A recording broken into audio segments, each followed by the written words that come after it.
So I meant to do this months ago, but the date this all falls on is around the busiest part of con season. You already know how that is.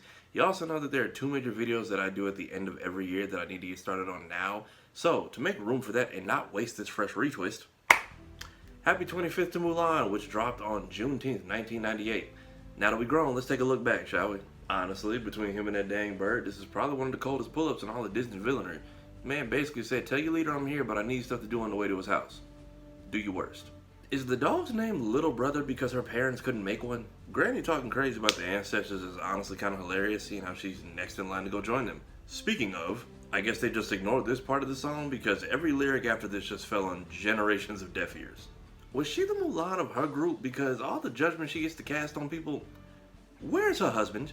And then she aired out Mulan so bad that everybody just went home. Did the other girls even get a turn? Does anybody else wonder if your ancestors just gather around like this and just discuss your life choices? Because I feel like mine did and they just shook their head at me a lot during college. So did Mushu just murder the great stone dragon, or is he just stuck in whatever spirit realm they come from? Well, this line aged terribly. I'm sorry, every grain of rice? Ping would have gotten the Full Metal Jacket Private Pile treatment that night. Either that or I'm going home. I don't care how old you are. Make a man out of you will always slap. And it was on my workout playlist in high school. It's kind of crazy that Mushu already got one person in this family killed, and now he wants to speed the next one out to battle before anyone in her battalion is even combat ready. I'll be honest, this entire scene is really dark tone shift wise because up until this point, we've had villages burning in the background or people getting arrowed off screen, but this time we just cut to an entire crop of corpses. And then there's the fact that some of them have smoke coming off them. Did they burn the bodies on the way out?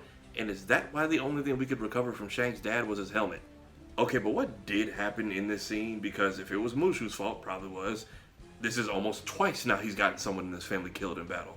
As a fan who studies animation more in depth now, this entire aerial shot was done beautifully for its time. Okay, I get it was on the fly, but were we just okay with Mushu possibly not making it out of this? Okay, right here. Younger me always kind of thought Shang knew and was feeling her deep down, but now that I'm older and understand that there are people who live other lifestyles. Was Shang trying to poke Ping with lifestyles? I get the homeboy had to stick up his butt the whole movie, but the fact that he's like, "Kate, thanks for saving us, gotta kill you now," and acting all big and bad, and just ignores the fact that this was him just a couple hours ago. So was Shang more upset that Mulan is Mulan, or that Ping was Mulan? Hey, liar or not, y'all just survived an avalanche, death by dishonor, and the first failed Chinese space exploration. The cricket is lucky. But all the stuff about gender roles in this movie, she just interrupted this entire Imperial parade with like no opposition. Okay, but how did they get here same time as the army who had like a whole day head start? Alright, this right here, this is probably the second most violent Disney death I've ever witnessed, right behind Clayton. And I love the Emperor just assuming the role of the advice-giving uncle after this and telling Shang, "Hey man, you need to go catch that." And then everybody gets a happy ending. Except the Great Stone Dragon. Oh yeah, if anybody's feeling nostalgic, there's a sequel that's not too bad if anybody wants to go check that out.